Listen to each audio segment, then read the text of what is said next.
তখন ডাকি মা, সহস্র চোখ বিপন্ন মুখ দুহাত তুলে বলে, বাইরে খুঁজিস না, ব্যর্থ জীবন ক্লান্ত জীবন, পাশেই আছে মা।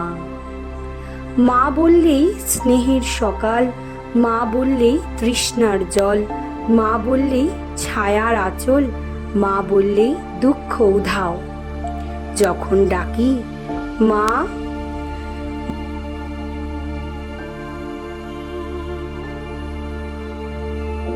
মাতৃদিবসের শুভেচ্ছা সকল মায়েদের জন্য। পৃথিবীর সকল মা সুস্থ থাকুক, ভালো থাকুক।